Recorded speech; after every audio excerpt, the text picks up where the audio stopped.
Hi folks, thank you for joining me. This is Vicky at patternprincess.com. I wanted to show you today how to work the back post double crochet.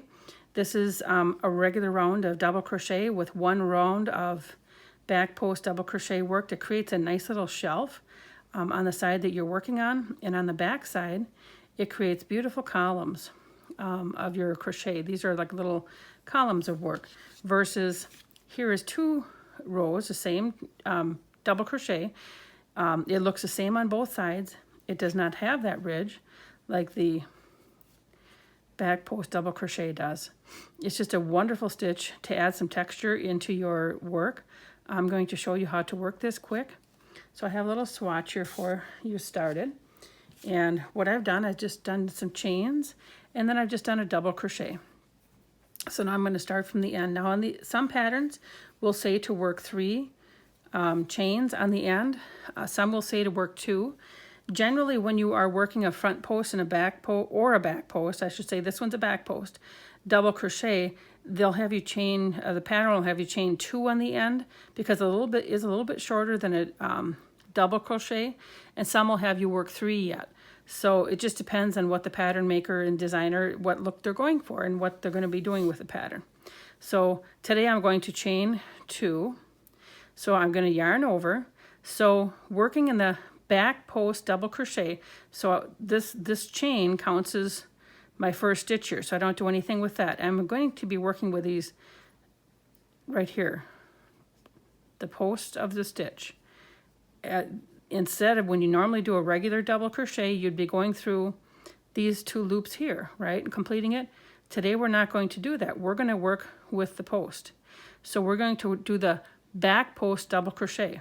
And what that means is that you're going to be working in the back of the stitches, the back of the posts.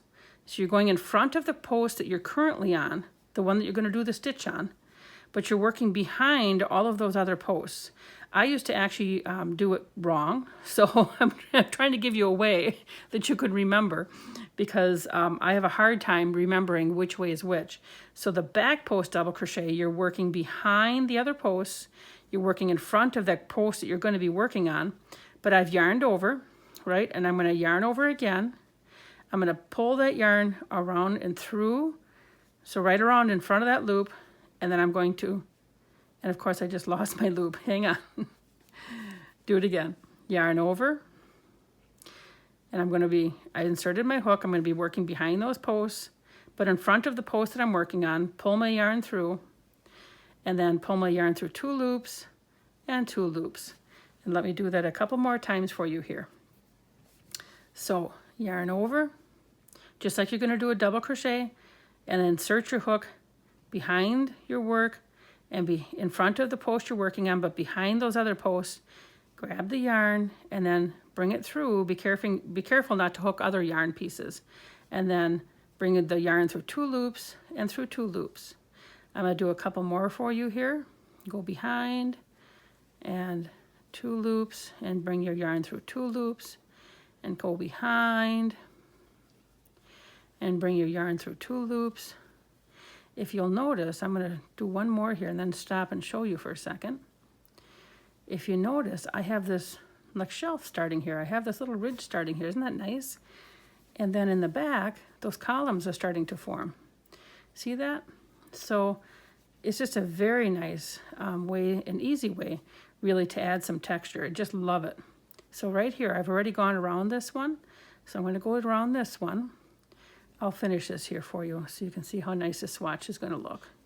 Even though right now my stitches are a little bit loose, because I'm going a little bit slower and I'm showing you folks, that's okay. It's still going to turn out nice.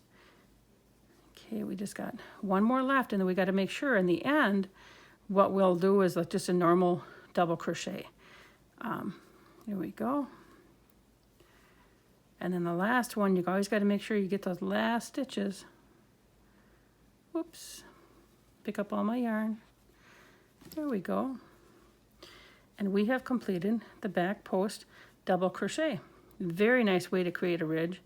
And then you have these columns here created. It's just a very nice look to it. And again, here's the difference. Here's your regular double crochet. Just there's a little bit more stacked on top of each other, where this is columns. This can be reversible, where this is going to have a different look on one side and another look on the other side. So thank you for watching. I hope that you take the time to learn how to do the back post double crochet. Please remember to like, share, and subscribe, and have a wonderful day. Take care.